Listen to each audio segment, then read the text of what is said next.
li ñu def ñoom Abdou Karim Gueye Xurum Xax Ousmane Sarr ak ñoom seen c'est de la torture mais c'est normal parce que boo munee rey Pape Sarr maas ko sotti ko diluant mu takk ba xam dem deewi hôpital ba tey jii nii déni total de justice c'est normal que lii dal Abdou Karim Gueye Xurum Xax mu dal ko bu ma waxee c'est normal waxuma ne jaadu na de mais c'est normal suba man maa si topp suba Antoinette la suba Dame Mbodj la après demain ça sera le tour de Clédor ñu toog fii tasewaat di conférence de presse parce qu'on a donné aux policiers un permis de tuer quand on radie le capitaine Touré alors qu'au même moment d'accord les meurtriers de nos 13 martyrs des événements du mois de février et mars sont libres comme l'air. Quel est le message que le président Macky Sall donne au peuple sénégalais et particulièrement aux agents des forces de défense et de sécurité? Il leur dit ceci: vous pouvez tuer tous les manifestants que vous pouvez, je vous protégerai. Si c'est dans le cadre de la défense de mon ordre néocolonial, moi nervi du néocolonialisme, Macky Sall. Voyez, si jamais vous refusez d'appliquer un ordre manifestement illégal, comme le capitaine Touré l'a fait, wallahi, je vous radie. Si jamais vous vous permettez, vous, bande d'activistes et d'opposants, de résister dans la rue, je vous écrase. Et donc, il y a des policiers qui entendent ça. Il y a des gendarmes qui entendent ça. Et ce sont ces gendarmes-là qui sont, d'accord, les tortionnaires des Abdou Karim Gueye. C'est aussi simple que ça. C'est un permis de tuer, on les encourage. Pourquoi? Parce que troisième candidature mu ngi fii ñëw coow li dina fi métti mobilisation dina am parce que par la force nag dina am. Amul arrestation, amul emprisonnement, amul torture, amul toroxal, amul bavure policière, amul xawma mais contrôle judiciaire, liberté provisoire. On va se mobiliser, troisième candidature du fi am. Et comme troisième candidature du fi am, si tu sanctionnes les policiers yi nga xam ne ñoom ñoo def li ñu def Abdou Karim Gueye, mais demain aucun policier boo ko waxee tirer sur la foule, aucun policier ne va tirer. C'est comme ça qu'il faut le comprendre. Quelle est la fonction des violences policières? Parce que les violences policières ont une fonction dans un régime néocolonial. C'est de faire peur, c'est d'écraser. C'est que képp kuy génn nga ragal waaye askanu Sénégal du ragal ñun du ñu ragal donc loolu laa bëggoon wax fii ñu xamee ko noonu waaye tamit foog Sénégalais yi ñu gën a am fulla ak fayda ci ñun. nee naa ñun Sénégalais tant que ñu ngi nangu dem police ak gendarmerie ñu ñuy gëdd ñu ne pat mais on encourage la violence policière.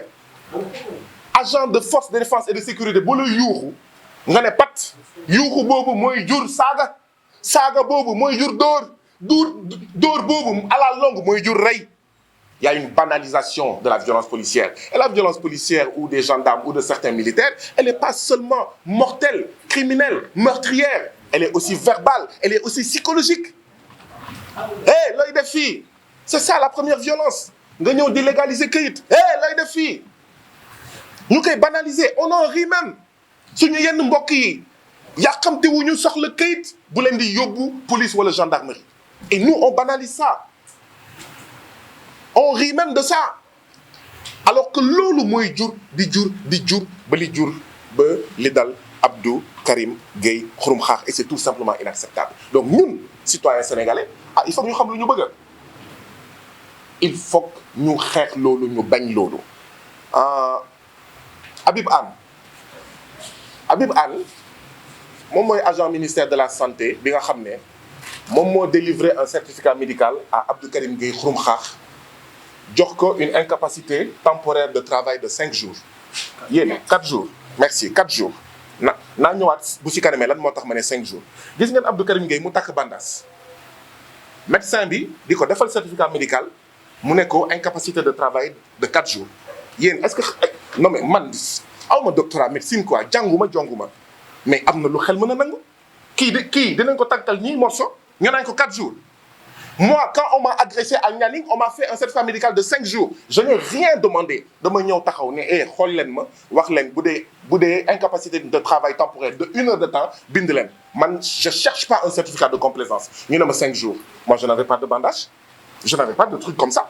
C'est vrai que je souffrais, mais énormément. Donc il faut qu'on soit sérieux dans ce pays-là. C'est pas parce que les implications sont des implications politiques.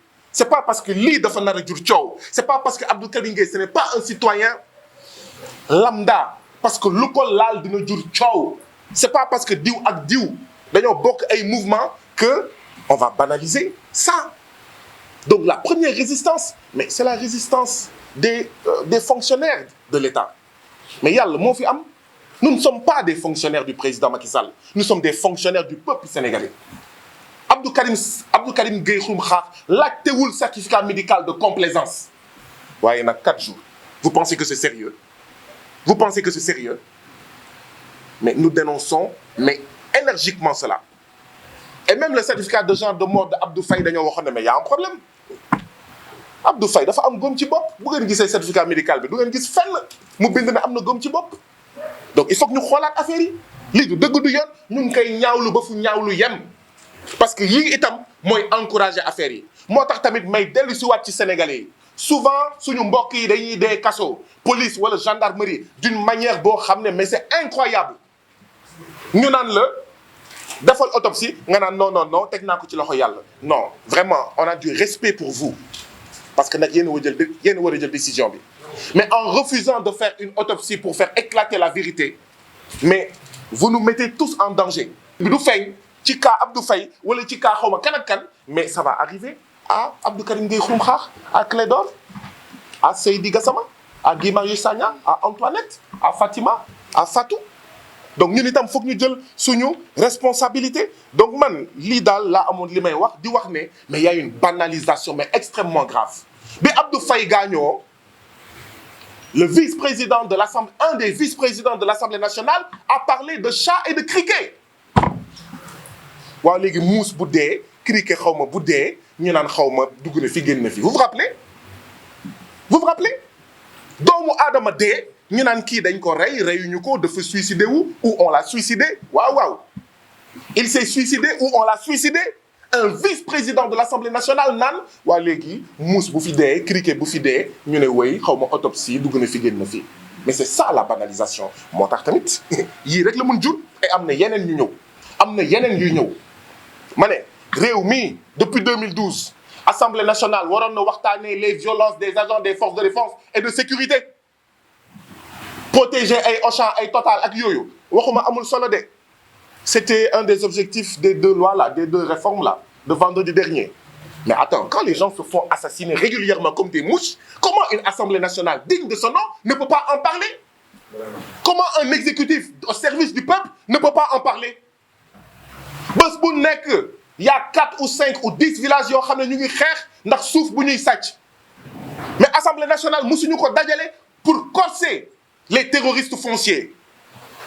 mais ñu naan xaw ma dugg na fi génn na fi donc foog ñi nga xam ne ñun ñoo leen jiital ñu xoolaat ni ñuy waxee ay criquet ak ay muus pour sénégalais bu dee ça contribue également à la banalisation en fait des forces de défense et de sécurité. Alors fii daal xam nga li fi am dama koy waxaat le projet foofu laay daanelee le projet sénégalais c'était un peuple un but une foi.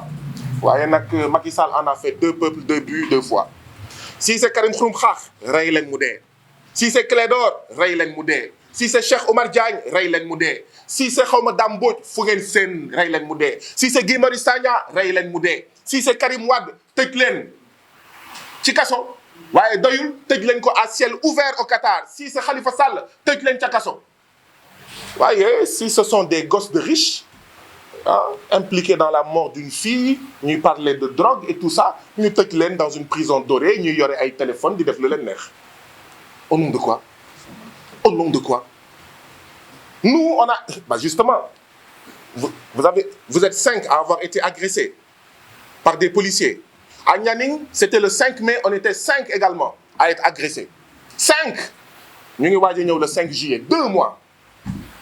Le 3 juin passé, on nous a convoqués à la gendarmerie. Bataille, rien. On n'a pas convoqué un seul de nos nervis, identifié leur nom, leur numéro de téléphone, donné à la gendarmerie. Le tax may wax loolu, c'est que faut pas être étonné que le même traitement soit réservé à ce dossier. Bu dee Sonko, waaw, procédure d'urgence.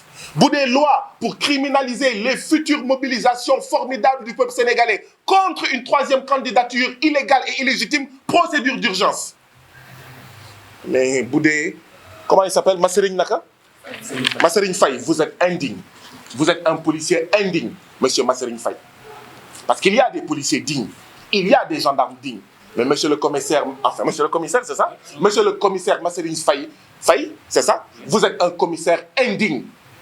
Vous souillez et vous discréditez cette institution qu'est la police. Vous faites partie de cette pourriture, mais vraiment qui gangrène la police sénégalaise, les forces de défense et de sécurité du Sénégal. Ñun nag duñu ñaaw ba pare ñàkk fayda. C'est extrêmement grave. Et j'avertis l'opinion publique nationale et internationale, et je termine par ça parce que j'ai énormément de choses à dire, mais vraiment, faut nga wax tuuti quoi, ba pare dem. Je veux terminer par un point. Depuis plus de 20 ans que je fais des gardes à vue, que je suis victime d'arrestation, c'est la première fois que j'entre dans le camp Abdou Diassé. Karim Gueye Xurum Xaax ak ñoom seen waa nitu dëgg bi ñu leen dugalee la veille dans le camp Abdou Diassé, c'est la première fois may dégg ay manifestants yu ñu dugal dans le camp Abdou Diassé. Qu'est-ce à dire? Qu'est-ce que cela signifie? Est-ce que cela signifie que le président Macky Sall est monté d'un cran dans sa tentative d'intimider les résistants et les opposants, dans sa tentative de réprimer et d'opprimer les résistants, les activistes et les opposants? Qu'est-ce à dire? Ah, journalistes en général, journalistes d'investigation, analystes politiques, politiciens, activistes, etc. Il faut analyser ce fait-là. Qu'est-ce que ça signifie? C'est un tournant dans l'affaire. Autant ce qui s'est passé le 25 mai à l'Assemblée nationale est un tournant, autant le fait que les Abdou Karim Gueye Xurum Xaax et les autres qui se sont fait arrêter le lendemain, c'est-à-dire le vendredi, c'est ça? Donc jeudi et vendredi, nous dougal len camp Abdou Diassé, autant ça, c'est un tournant. Et je termine par une bonne note. Quand on nous a arrêtés au camp Abdou Diassé, il y a des policiers qui ont dit, dañoo wax ay wax yoo xam ne dama ko dégg rek tiit tourné. Guy Marius Sagna, asseyez-vous s'il vous plaît. C'est rare d'entendre un policier dire s'il vous plaît. C'est rare d'entendre un gendarme s'adressant aux citoyens sénégalais et de dire s'il vous plaît, asseyez-vous, s'il vous plaît. J'ai été tellement agréablement surpris que je leur ai dit respect et admiration à vous. Parce que encore dans la police, encore dans la gendarmerie, dans l'armée, dans la douane, il y a encore des citoyens sénégalais, des policiers, des gendarmes dignes. Et vous avez tout notre respect et notre admiration. Mais les policiers de la race et de l'acabit de Masseline Faye, vous avez tout notre mépris. Je vous remercie.